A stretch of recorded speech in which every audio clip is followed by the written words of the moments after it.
everyone, I'm Moksha Takkar and we have Nirav Bhai with us who is CFA and advocate and also chairman of our society. So hello Nirav Bhai. નમસ્તે. Okay, તો મને એવું જાણવા મળ્યું છે કે નીરવ ભાઈ 2312 કોમર્શિયલ યુનિટ્સના એન્ડ 522 જે આપણી સોસાયટી છે એ રેસિડેન્શિયલ યુનિટ્સને મેનેજ કરે છે. તો એ મેનેજ કઈ રીતે કરી શકો છો તમે? જો અમુક વખત કેવું છે કે કોઈ નહીં મેનેજ કરે તો શું ક્વેશ્ચન આવે. બીજો ક્વેશ્ચન મને ઘણી વખત એવો આવે કે હું મારું કામ અથવા મારે જે મેનેજ કરાવવું છે એ હું કોને કહીશ? ધારાસભ્યને કહો, સાંસદ સભ્યને કહો, મોદીને કહો. આપણી પાસે જેટલી વ્યવસ્થા છે એ આપણે ખુદ થોડી કરી લઈએ, પછી વધે તો એ લોકોને કહીએ. એમાં કંઈ ખોટું નથી, કારણ કે આપણે આ સમાજમાં રહીએ છીએ, આ સમાજ સાથે આપણી તાલમેલ છે. સારા એરિયા, સારો ઘર, સારો દેશ એ લોકોને ગમે છે, એ આપણા લોકોના સારા કલ્ચરને કારણે બને છે. તો એ બહુ જરૂરી ટાસ્ક છે અને એ મેનેજ કરવું એ આસાન છે. આસાન ઇન ધ સેન્સ ઓફ લોકોને આ ક્વેશ્ચન કરવાની જરૂર નથી, કારણ કે આપણા વેદોમાં પણ કીધેલું છે કે ભાઈ 4 રીતના તમે તમારું જીવનને ગણો. 100 વર્ષનું જીવન હોય તો એક પહેલા 25 વર્ષ સુધી તમે તમારો વિકાસ કરો, તમારું ડેવલપમેન્ટ એજ્યુકેશન સાથે કરો. પછીના 25 વર્ષ એટલે 25 થી લઈને 50 વર્ષ એ તમારા પરિવારને આપો. પછીના 25 વર્ષ એ 25 એટલે 50 થી લઈને 75 વર્ષ એ તમે સામાજિક એક્ટિવિટીઝમાં બધાએ કમ્પલસરી જવાનું છે.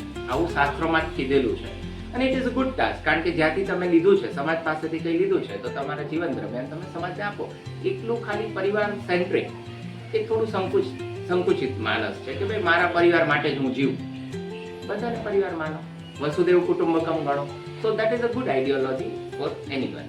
બટ આવી લાઈક ફિલોસોફી જે બધાની નથી હોતી, મતલબ આવું જે બધાના પર્સપેક્ટિવ, હવે અમુકના પર્સપેક્ટિવ એવું હોય છે કે you are CFA and also advocate, તો મતલબ કે having a good degree and having a good secure job still તમે સમાજ સેવા કરો છો એન્ડ તમે મતલબ કે એવું વિચારો છો કે વસુધૈવ કુટુંબકમ.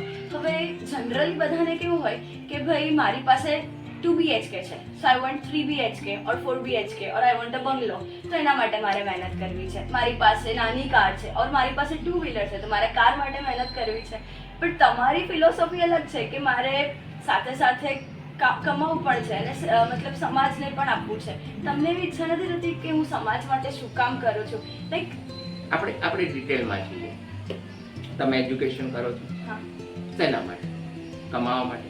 એમ માની તમે કમાઓ, અમે કોઈ જોઈશું જ નહીં તમને. માનો કે એજ્યુકેશનમાં તમારા 90% આવ્યા કે 100% આવ્યા, અમે તમને એવોર્ડ નહીં આપીએ, તાલીઓ નહીં વગાડીએ, તો તમે 100% લાવશો ના? કોઈ ક્રિકેટર ખાલી મેદાનમાં રમે રાખે છે અને કોઈ ઓડિયન્સ નથી, તો એ સદી કરે કે 200 રન કરે કે 300 રન કરે, શું ફરક પડવાનો? તો આફ્ટર લોકોને લાગે છે કે મની મેકિંગ ત્યાં જીવન અટકી જાય છે. એવું નથી. મની મેકિંગ પછી તમારે પ્રેસ્ટીજ મેકિંગ જોઈએ છે. જે લોકોએ વિશ્વમાં સૌથી વધુ પૈસાઓ બનાવેલા છે, પુષ્કળ ઉદાહરણ છે. રતન ટાટા જેવા ઉદાહરણ છે, વોરેન બફેટ જેવા ઉદાહરણ છે, બિલ ગેટ્સ જેવા ઉદાહરણ છે કે જે લોકોએ પૈસા બનાવ્યા પછી 90% ડોનેટ કરી અને પોતાની, એ લોકો પાસે પ્રેસ્ટીજ હતી, પૈસા હતા, તો પણ સમાજમાં સમય નહોતા આપી શક્યા, તો એમને કમાયેલા 90% પૈસા આપી. તો મારી પાસે એટલા પૈસા નથી કે હું બિલ ગેટ્સ કે રતન ટાટાની ઓલું કરી શકું, બટ મારી પાસે સમય છે થોડો કે જે હું ડેઈલી બેઝિસ ઉપર આપી શકું. સમયના તબક્કા પાડો કે 24 કલાકનો દિવસ બધા પાસે છે. તમે એમાં સવારના 2-3 કલાક તમારા માટે યુઝ કરો કે જેમાં તમે યોગા, પ્રાણાયામ, કસરત કંઈ પણ કરી શકો છો.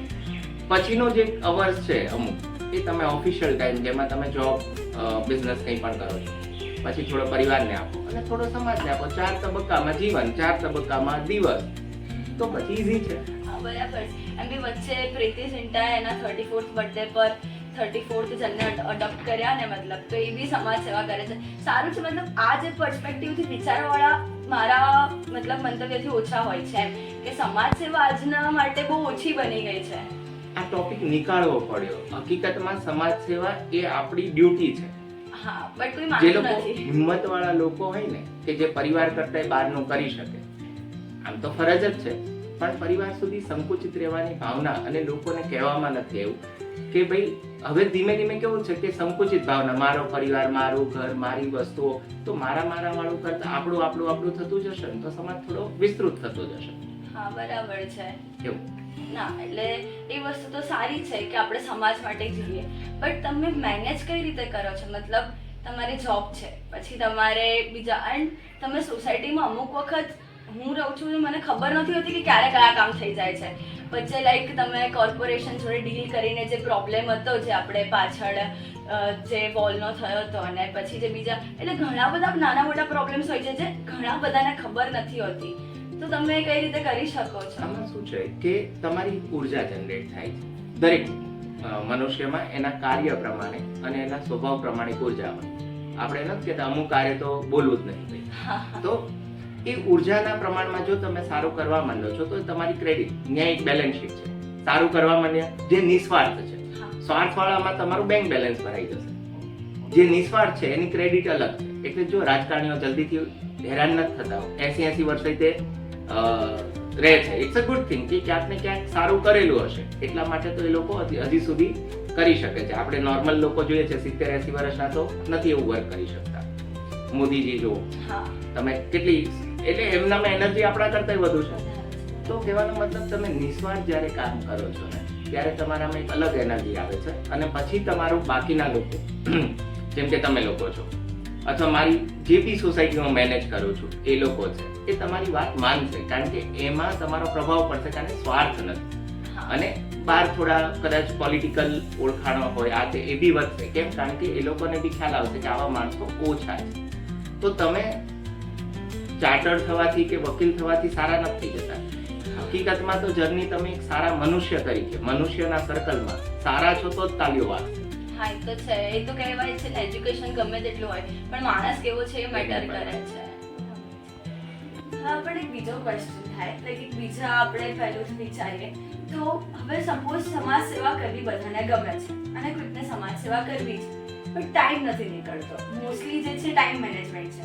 હવે ટાઈમ નીકળતો નથી, અને પછી એવું થાય કે હું કયા ટાઈમે કરું, કઈ એજે કરું, કયા એજે રિટાયર થવાનું કોઈનું નક્કી નથી હોતું. બધાને એવું થાય કે મારે 40 થાય તો બી કમાવું છે, 60 થાય તો બી કમાવું છે, તો સમાજ સેવા કરવી છે, પણ કયા ટાઈમે કરું? લાઈક એક બધાને હોય તો એનું શું મતલબ તમારે? એક વખત કેવું હોય છે કે તમે જ્યારે સ્ટડી કરતા હોય ને તો તમે કંઈક સારું કરો ને એટલે ન્યૂઝપેપરમાં આવે, તમારા એવોર્ડ આપવામાં આવે, કંઈ પણ તમને એપ્રિશિએટ કરવામાં આવે. પણ તારા પપ્પાએ કંઈ સારું કર્યું હોય તો એવોર્ડ આપવામાં આવશે નહીં? આપવામાં આવે. તો બહુ મોટા લેવલનું થઈ જાય. પછી શું છે કે લોકો એકદમ મોટા લેવલે હોય ને તો જ એવોર્ડ મળે છે. તો એક જીવન એવું છે કે જેમાં તમારે સેલ્ફ એવોર્ડેટ કરવાનું છે.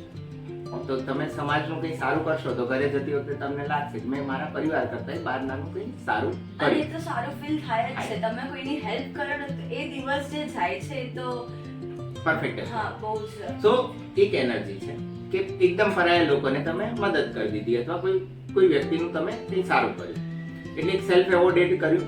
બીજું એ છે કે તમે તમારું જીવન ધોરણ, તમે જ્યારે અર્નિંગ કરવાનું શરૂ કરો છો ત્યારે એવું શરૂઆત કરો કે જેથી કરીને તમે સમાજને ધ્યાનમાં રાખીને કંઈ કરવાના છો, એક ભાવના રાખો કે ભાઈ આપણે આ વસ્તુ તો કરીશું. તો તમે તમારા જીવનમાં જલ્દીથી અર્નિંગ કરી શકશો. અગર સમાજ સાથે તમારા સારા વ્યવહારો હશે તો ડેફિનેટલી તમારો બિઝનેસ ગ્રો થશે, તમને લોકો તરફથી બી સપોર્ટ મળશે, અને તમે ફાઇનાન્શિયલી બી અપડેટ થઈ જવાના. તો ફાઇનાન્શિયલી અપડેટ થયા પછી તમારી પાસે સમય છે, તમે સમાજને આપો. બધું જ મારું ભેગું થયેલું મારા બાળકને જ આપવું, એ સંકોચિત ભાવના રાખવાની જરૂર નથી. મારી આરે સમાજમાં જે વ્યક્તિઓ મારા જીવનમાં સામે છે, જેને મારી સાથે સમાજમાં તાલમેલ મિલાવ્યા છે, એ દરેક માટે મારે થોડું કામ કરવું પડે. અગર એ લોકો કંઈ માગે છે તો આપણે કંઈ વસ્તુ આપવાની નિયત રાખવી પડે.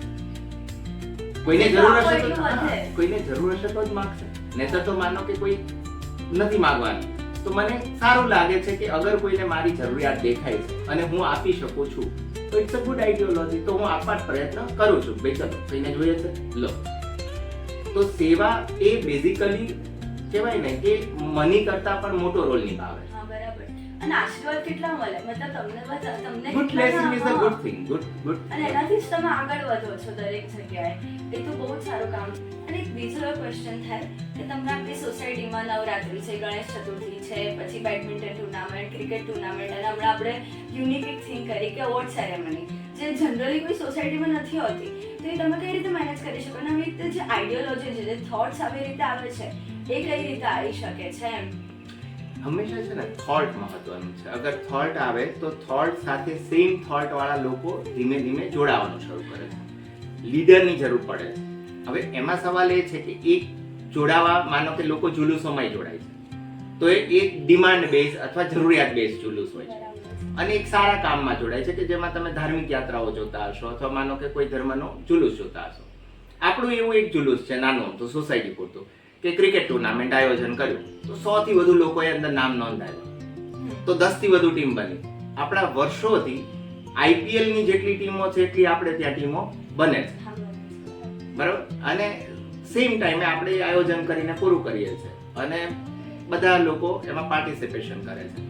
એટલે સારી વિચારધારા, સારા સમય, સારા લોકો પાસે રાખીએ તો આ કામ થઈ શકે. એટલે લોકો બી મેટર કરે છે.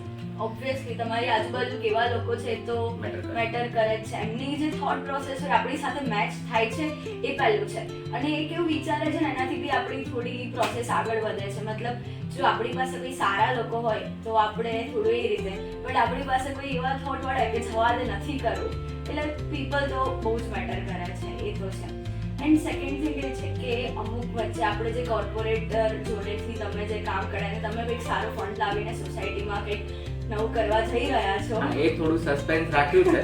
બટ જો ઘણી વખત છે ને આપણે બાજુમાં બિલ્ડર લોકો નવા મકાનો કે આતે કરતા હોય તો આપણી બાઉન્ડ્રી કે બાકીની વસ્તુઓ ડેમેજ થાય, કારણ કે જમીનનું લેવલ હલી જતું હોય. તો એ બી કામ આપણે લોકો 1 પણ રૂપિયાનો ખર્ચો કરાવ્યા વગર લાખો રૂપિયાના કામ બાજુમાં જે લોકો છે એની પાસે કરાવ્યા છે. તમારો સ્વભાવ સારો અને તમારું બોલવાનું સારું હોય ને તો લગભગ કામ આસાનીથી થઈ જાય અને નિયત સારી. રહી વાત માનો કે કોર્પોરેટર કે ધારાસભ્ય પાસેથી એમના ફંડમાંથી કોઈ સોસાયટી માટે લાખો રૂપિયાનું, it's fund more than 25 lakh, તો એ બધા ફંડ લાવવાના એના બેઝિક રીઝન એ છે કે મારે વારંવાર એમને બી નથી કહેવું પડે. એમને ખબર છે કે આ વ્યક્તિ જે કરશે એ સારી રીતના કરશે. સો ભલે મોટી પોસ્ટ ઉપર હશે પણ એ લોકો એક સારા હ્યુમન બીઈંગને સારી રીતના ટ્રીટ કરે છે અને એમની ડિમાન્ડને ધ્યાનમાં રાખે છે. એટલે હું જેનું લીડરશિપ કરી રહ્યો છું તો એ લોકો બી ધ્યાન રાખે છે કે ભાઈ ચલો આ લીડર તરીકે બરોબર વાત કરતા હશે. એટલા માટે તમારી પર્સનાલિટી પહેલા તો બહુ મેટર કરે. બધાની મારી, એટલે હું નોર્મલ માણસ છું પણ જે સારું કરવા ટ્રાય કરે છે એની જેમ તમે કાઇન્ડફુલ થતા જાઓ ને એમ તમારી પર્સનાલિટી વધુ ડેવલપ થતી જાય. તમે બીજાને આગળ વધારો. જેમ કે તમને લોકોને તમે જોયું હશે હું લીડરશિપ આપી દઈશ કે જાઓ તમે કરો. બેડમિન્ટન ટુર્નામેન્ટ હતું તો લીડરશિપ તે લીધી. સો તમે આગળથી બધી લીડરશિપ લેવાના અને હું ડિસ્ટ્રીબ્યુટ કરતો રહેવાનો, કારણ કે નેક્સ્ટ જનરેશન તૈયાર કરવી એ બી બહુ જરૂરી ટાસ્ક છે. એટલે તમે મેઇન તો એ જ કરો છો, લાઈક અમારા જેવાને પછી કલ્ચરલ કમિટીને તમે સોંપી દો છો કે તું તારી જાતે કર, અને બધાને આગળ લાવવામાં જે તમારો પાર્ટ છે ને કે તમે એક પોઝિશન પર સેટ છો તો તમે બધા બી આગળ આવો અને તમે સારી રીતે મતલબ તમારો બી ટાઈમ આવી રીતે આપો. એ બહુ મોટી વસ્તુ છે. લાઈક આપણે જાતે કંઈક બની ગયા કે ભાઈ હું અત્યારે લોયર છું કે પછી હું અત્યારે ડોક્ટર છું અને પણ હું મારા માટે જ કરીશ, પણ બીજા જે તમે આગળ લાવવા માટે કે ભાઈ તું છે તારું આટલામાં સારું છે, તો એ જે તમારી things and thank you so much કે તમે મને આટલી સારી ઓપોર્ચ્યુનિટી આપો છો, લાઈક કે દરેક જગ્યાએ કે ના તને ફાવે છે તો તું કર, અને તમે બધાને એવું કરો છો. મતલબ નોટ ઓનલી મી, જેને પાસે છે કંઈક તાકાત કે આવડત કે પછી જે પણ. આપણે ત્યાં કલ્ચર કમિટી અલગ છે, ક્રિકેટની કમિટી અલગ છે, સો અલગ અલગ કમિટીઓ રાખેલી છે. તમારી બેડમિન્ટનની કમિટી અલગ છે. સો એ બધાના લીડરોએ અલગ રાખેલા છે. એ લોકોને મને વારંવાર પૂછવાની જરૂર પડે એવું નથી. હા, એ લોકોને કંઈક તકલીફ પડે ત્યાં હું હંમેશા આવી શકું એ લોકોના માઇન્ડમાં હોય એટલે એ કામ થઈ જાય છે. હવે બીજો અને મેઇન ક્વેશ્ચન કે સપોઝ અત્યારે મારે સમાજ સેવાનું હું નથી વિચારતી, મારે સક્સેસફુલ અને ગુડ પર્સન બનવું છે, તો એના માટે જે થિંકિંગ પ્રોસેસ, જે આઈડિયોલોજી, જે રૂટીન ફોલો કરવું પડે જે બીજા બધા કરી ગયા and you are a well settled person, તો તમે બી અત્યારે જે રૂટીન ફોલો કરો છો તો એ રૂટીન શું છે? લાઈક શું આપણે એવા સ્ટેપ્સ છે જે લાઈફમાં આપણે ફોલો કરવા પડે to become a successful person? Generally બધા કહે છે કે સક્સેસની પાછળ ના ભાગો, તો આપણે એવું તો શું ફોલો કરીએ, લાઈફ આપણે એવી કઈ રીતે બનાવીએ કે લાઈક આપણે સારા પર્સન અને સક્સેસફુલ બની શકીએ? Good question. આનો આન્સર થોડો અલગ છે. મેં મારા ખુદના માટે 10 પોઈન્ટ નીકાળીને રાખેલા છે કે જે આપણી અંદર છે. આ 10 પોઈન્ટ થી તમે તમારા જીવનમાં બેસ્ટ થઈ શકો. પહેલો પોઈન્ટ છે ટાઈમ મેનેજમેન્ટ, જેમાં તમારે કોઈને મળવું છે કે તમારે સવારમાં ઉઠવું છે ત્યારથી શરૂઆત થઈ જાય. ત્યાં 90% ફેલ. હા, એટલે સવારમાં અગર અર્લી ઉઠવાની વાત કરીએ તો વર્લ્ડના 2% લોકો જ નોર્મલી 5 વાગ્યા પહેલા કે 6 વાગ્યા પહેલા ઉઠે છે. તો તમારે પહેલો સક્સેસ તો ત્યાંથી જશે. બીજો સક્સેસ તમારે ઓનેસ્ટી રાખવાની. ઓનેસ્ટી કઈ બહારથી તો લાવવાની નથી, તમારે ખુદે રાખવાની. ટાઈમ મેનેજમેન્ટ એ તમારો પાર્ટ છે. ત્રીજો પોઈન્ટ છે એફર્ટ્સ, કે તમારે કોઈ વસ્તુ નક્કી કરો એના માટે તમારે એના ટાઈમ આધારિત એફર્ટ્સ કરવાના છે. ચોથો પોઈન્ટ છે એક પ્રકારનું જનૂન, પાગલપન અને ડેડિકેશન. એ તો મેઇન છે, લાઈક કે તમે કોઈ વસ્તુ ગોલ બનાવ્યો છે તો તમે કેટલા ડેડિકેટ છો એની પાછળ, એ વધારે છે. કારણ કે માનો કે માને કંઈ કરવું છે, મોદીને આપણે વિચારીએ કે નરેન્દ્ર મોદીજી છે તો એને કંઈ પીએમ બનવું તો એટલા માટે જે કરતા હતા ના, એને સમાજ સેવા કરવી હતી, સમાજે એને રિવોર્ડ આપ્યો અને આપણે એમને પીએમ બનાવ્યા, સીએમ બનાવ્યા, પીએમ બનાવ્યા, and it's a good thing. તો ઘણી વખત શું છે કે એફર્ટ અને રાઈટ ટાઈમે થતો એફર્ટ. એની સાથે સાથે તમે અમુક પોઈન્ટ્સ મેં લખેલા છે કે જે હું તમને બધાને લાઈનમાં જ કહીશ. એક હોવી જોઈએ એનર્જી. તમારામાં એનર્જી હોવી જોઈએ. બધી વસ્તુ બરોબર છે પણ એનર્જી ના હોય તો ઇશ્યુ. એટીટ્યુડ, અગર તમારી પાસે એટીટ્યુડ નથી વર્ક પ્રત્યેનો તો બી ડિફિકલ્ટ છે. પછી છે ગુડ લિસનિંગ, સારું સાંભળવાની આદત. કારણ કે જરૂરી નથી તમે લોજિકલી તમે બીજાની કોપી જ છો. હું કાં તો ગાંધીજીની કોપી કરવા ટ્રાય કરીશ, યા તો રતન ટાટાની કોપી કરવા ટ્રાય કરીશ, યા મોદીજીની. બરાબર, મને જે ઇન્સ્પિરેશન આપે છે એની કોપી જ બનવા હું ટ્રાય કરીશ. એ લોકોએ કોઈની કોપી કરી હશે. તમે જો એ લોકોના ગુરુ છે તો કોઈ યુનિક નથી, આઈડલ હોય બધાના. એક સમયે તમને મારામાંથી કંઈ યુનિક લાગે પણ હું યુનિક નથી. હું કોઈને સાંભળીશ, એનું એડોપ્ટ કરીશ અને રિપ્રેઝન્ટ કરીશ. સો this is the one thing. Preparation, સારી પ્રિપરેશન કરવી પડે. અને સૌથી ડિફિકલ્ટ ટાસ્ક છે સેલ્ફ પનિશમેન્ટ. અગર મારાથી આ બધું નથી થતું તો હું બીજાને પનિશ કરવા કે બીજાની બુરાઈ કરવા નહીં જાઉં. મારી સેલ્ફ ઉપર હું પોતે વર્કઆઉટ કરીશ, સેલ્ફ પનિશમેન્ટ કરીશ. હું ઘણી વખત આમાંથી કંઈ ના થઈ શક્યું હોય, વહેલો ના ઉઠી શક્યો હોય, કામ ડીલે થયું હોય, બીજું ત્રીજું કંઈ રહી ગયું હોય તો મારી સેલ્ફને પનિશ કરીશ. ચાહે મેન્ટલી, ચાહે માનો કે એક વખત ઉપવાસ કરી દઈશ. શાસ્ત્રોમાં લોકો તમે જોજો કંઈક પાપ થઈ ગયો એવું ગણતા. પહેલા લોકો શું ના થાય અથવા કંઈ ખરાબ થયું એને પાપ ગણતા, તો એ ઉપવાસ કરતા. તો તમે નાનું મોટું સેલ્ફ પનિશમેન્ટ કરો. બોડીને સમજાવો કે ભાઈ તારે જે કરવાનું છે નથી થઈ શક્યું. તમારું બોડી તમારે બાળવાનું છે કે દફનાવવાનું છે કે જે પોતપોતાના રિવાજ મુજબ. બોડી ઉપર તમારો આત્મા સવાર છે. તમારે આત્માને કહેવાનું છે કે તું સવાર છે ત્યાં સુધીમાં તમે મંજિલમાં જ્યાં પહોંચાય છે ત્યાં બેસ્ટ રીતના પહોંચી જાઓ. આ સિમ્પલ આઈડિયોલોજી. બરાબર. બટ એ જે સેલ્ફ પનિશમેન્ટ એનું હોય છે ને એ નથી થતું. મતલબ સવારે સપોઝ ઉઠાય નથી ઉઠાતું, કઈ નહીં, કાલ પર જઈ જાય છે ને એ ડીલે જ એ બધા. પ્રોબ્લેમ એ છે કે લોકોને કાલ વાળી ગેરંટી કઈ રીતના છે, જ્યારે તમે કાલે જીવવાના છો એની કોઈ ગેરંટી જ નથી. તો કેમ આજે જે જો સક્સેસ થવા વાળા વ્યક્તિઓ છે ને આ 10 વસ્તુઓ 100% ફોલો કરતા હશે. એ લોકો મારી જેમ કદાચ ચાર્ટર્ડ હોય કે એડવોકેટ હોય કે એવું કશું ના હોય તોય ચાલે. જે લોકોએ સક્સેસ થવું છે એની માટે આ 10 વસ્તુ હું એક સાથે લખેલી છે, લાઈનમાં બોલી જાઉં છું. આ હંમેશા હું ફોલો કરવા ટ્રાય કરું છું. Time management, ethics, honesty, efforts, body language, energy, attitude, પાગલપન, જનૂન, બરાબર, ડેડિકેશન. સારું સાંભળવું એટલે ગુડ લિસનિંગ અને good preparation. Good listening then after good preparation. અને આ બધું ના થાય, આ 9 વસ્તુ ના થાય તો સેલ્ફ પનિશમેન્ટ. બીજા પનિશ કરી જાય એમ કરતા ખુદની સેલ્ફને ખુદ જ પનિશ કરે. અને એમ બી કહેવાય છે કે ગુડ એનર્જી અટ્રેક્ટ્સ ગુડ પીપલ.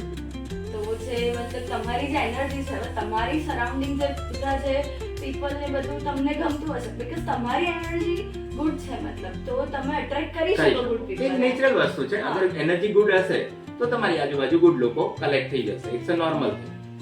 બહુ સારું. અને આજે તમે જે 10 પોઈન્ટ કીધા જો એ જે ફોલો કરે તો મતલબ સક્સેસફુલ બની જવાય. એન્ડ બહુ જ સારા પોઈન્ટ્સ કીધા અને મને તો ઘણું બધું શીખવા મળે છે પર્સનલી કહું તો તમારી જોડેથી. Thank you so much. તમારો મને આગળ લાવવામાં જે ફંક્શન નોટ ઓનલી મી, જેટલા બી લોકો છે કે ભાઈ તું આ કામ કરશો, ઇટ્સ અ ગુડ આઈડિયા. મારો ટાસ્ક છે, સોરી, લોકો આગળ આવે છે પોતાની એનર્જીથી આવે છે. તમે કંઈ કરવું છે, મેં તમને હા પાડી, પછી તમે એના પાછળ ટાઈમ આપો છો, પ્રિપરેશન કરો છો, ડેડિકેશન આપો છો, એને સક્સેસ બનાવવા એફર્ટ કરો છો. It's up to you. એટલે જે કહેવાય ને, ગાઈડ કરનાર ઇમ્પોર્ટન્ટ છે, પણ એક્ટ કરનાર હંમેશા એપ્રિશિએબલ છે ગાઈડ કરતા. So this is the role. હવે આપણને એક ક્વેશ્ચન થાય કે તમે સમાજ સેવા કરો છો, સોસાયટીમાં કંઈક કામ કરો છો સારા, એ દેખાય છે. ફેમિલી ટાઈમ તમે આપતા હશો એન્ડ તમે તમારી પાસે સારી કાર કે ઘર કે બધું છે, તમારા બિઝનેસમાં બિગ પ્રોગ્રેસ આપણે જોઈ શકીએ છીએ. બટ યુ નો, આપણે લાઈક થિંકિંગ પ્રોસેસ જ્યાંથી ડેવલપ થાય ને, આપણા મી ટાઈમથી ડેવલપ થાય. આપણે એવું જાણીએ છીએ ને વિચારીએ છીએ કે સાયન્ટિસ્ટ હોય ને, એમને 6 મહિના એવું કહે તમે એકલા એક રૂમમાં વિચાર, તમને સારા વિચાર ક્યાંથી આવે? તમારે એક તો તમે શાંતિથી સારા એન્વાયરમેન્ટમાં બેસીને તમે વિચારો તો તમને સારા વિચાર આવે કે તમારે આગળ શું કરવું છે. સો મી ટાઈમના it's a very important thing for our lifestyle. So એ તમે કઈ રીતે?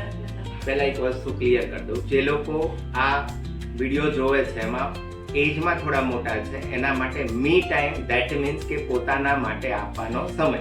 બરાબર? આ યંગ જનરેશન વર્ડ છે કે me time. It's a good thing.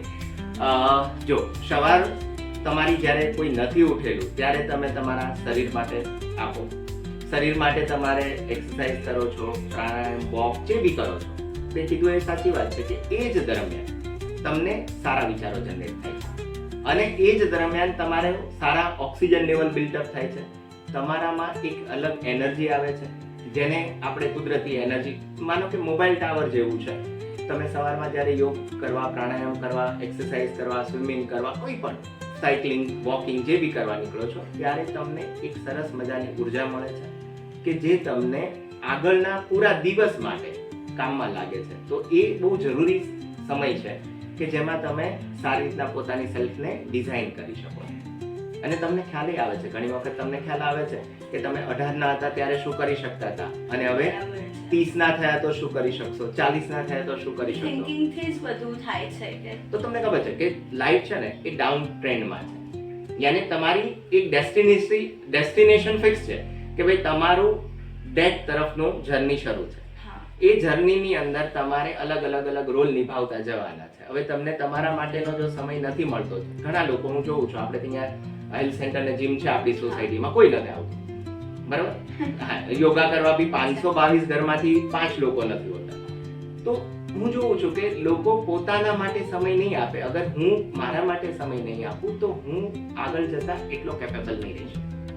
તો બહુ જ ઇમ્પોર્ટન્ટ વસ્તુ છે કે તમારા માટે સમય આપો અને એ કહેવાય ને 100% ડેડિકેશન સાથે. જેમ તમે કામ કરવા માટે રાઈટ ટાઈમે પહોંચી જાઓ છો ને, એમ રાઈટ ટાઈમે તમારે તમારા પોતાના માટે સમય નીકાળી દેવાનો છે. તમે ટ્રીપ કરો, ટ્રેકિંગ કરો, ઇટ્સ અ ગુડ આઈડિયોલોજી. મારી એક ટ્રેકિંગની ડેફિનેશન છે કે હું હજી પહાડો ચડી શકું છું તો હું પહેલા પહાડો ચડીશ. પછી માનો કે મારી ઓર ઉંમર થઈ જશે તો હું મેદાનવાળી જગ્યાએ આવીશ.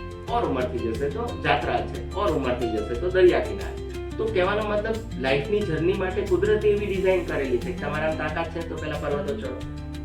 તમે ખુદ તમારી સેલ્ફને એક્ટિવ રાખશો. હંમેશા અત્યારે શું છે, મોબાઈલ યુગમાં લોકોની ડેફિશિયન્સી આવી ગઈ છે કે આખો દિવસ મોબાઈલ લઈને બેસી રહે. બરાબર? તો તમે હવા, પાણી, સૂરજ આ બધા સાથે એટલા એટેચ નથી થતા. તો જેટલા એટેચ થશો એટલા, માનો કે વિટામિન D3 છે કે કોઈ પણ વિટામિન્સ, મિનરલ્સ આતે છે એ તમે જો બહારના એટમોસ્ફિયરથી, સૂર્યની ગરમીથી તમને અલગ અલગ સિચ્યુએશનથી મળે છે. હાઈએસ્ટ માનો મિનરલ વોટર લોકો લે છે. કુદરતી વોટરો માનો કે મળતા હતા, જેમાં પુષ્કળ મિનરલ. હું ટ્રેકિંગ કરવા જાઉં તો ત્યાં તમે જોશો ને તો બરફમાંથી પાણી પીગળે. તો જ્યારે જે બરફ અથવા રોક ઉપર બરફ લાગેલો હોય ત્યાંથી આયરન ખેંચી લે અને પછી મેલ્ટ થાય. એ મેલ્ટ થતો થતો માનો કે જમીનમાં ઘસાતો જાય. હવે જ્યારે માનો કે જ્યાં સ્નો એરિયા હોય ને ત્યાં ટ્રી ઝોન ન હોય, પછી ટ્રી ઝોન શરૂ થાય એટલે એ પાણી ઘસાતું ઝાડ સાથે ઘસાવાનું શરૂ થાય. બરાબર? એટલે એના મૂળ છે કે એના થડ છે એમાંથી જે જડીબુટ્ટી લેવાની છે લઈ લે અને પછી પાછું એ નદીની રૂપે આવી જાય. એટલે ગંગાનું પાણી તમે જો વર્ષો સુધી નથી બગડતું, હા બરાબર? તો કોઈ તો લોજિક હશે. તમારા બોડીમાં 80% પાણી છે. અગર તમારે તમારી અસ્તિત્વને બહુ વ્યવસ્થિત ટકાવી રાખવું છે તો આ બધા ઉપર વર્કઆઉટ કરવાનું છે. હું સાયન્સનો નથી, બટ સાયન્સ એટલે તમારા શરીર પૂરતું તો સાયન્સ તમે જાણતા હો, અને તો જ તમારી સેલ્ફ ઇમ્પ્રૂવ થાય ને. તો જ improve થશે. Thank you so much Niravbhai, તમે જે આટલા બધા પોઈન્ટ્સ કીધા છે, તમે જે આટલું બધું કીધું છે જેનાથી ઘણા બધાને જે સાંભળવાવાળા હશે અને મને બી એટલું શીખવા મળ્યું છે અને અત્યાર સુધી શીખવા મળે જ છે. So thank you so much, તમે આટલો ટાઈમ પણ આપ્યો તમારો. Thank you. Thank you. Normally શું છે કે બધાએ સમાજમાં જેને જે આવડે છે ને એ બીજાને શીખવાડવું એ નોર્મલ હ્યુમન ટાસ્ક રાખીએ તો જ ધીમે ધીમે સમાજ આગળ વધવાનો છે. મને આવડે છે મારું ખાલી ફાઇનાન્શિયલી વૃદ્ધિમાં રાખવું તો કોઈ મતલબ નથી. એટલે એ બધા શીખે, સમજે. આપણે કોઈ આપણી વાતો કરીને વખાણ નથી જોઈતા, પણ એક સારો સમાજ, એક સારી ટીમ, આપણે જેમ ક્રિકેટની ટીમ કરીએ તો એક સારા પ્લેયર હોય તો ખુશ થાય છે, એમ આપણી સાથે રહેતા લોકો, આપણી સાથે સારા લોકો બનીને રહે અને એક સારી વસ્તુ કોઈ આપણામાંથી જાણે, જોવે, સમજે અને આપણે એમનામાંથી જાણી જોઈએ અને સમજીએ તો એ સમાજ બહુ સારો ડેવલપ થઈ શકે. એ જ ભાવના છે આપણી. Thank you. Thank you very much.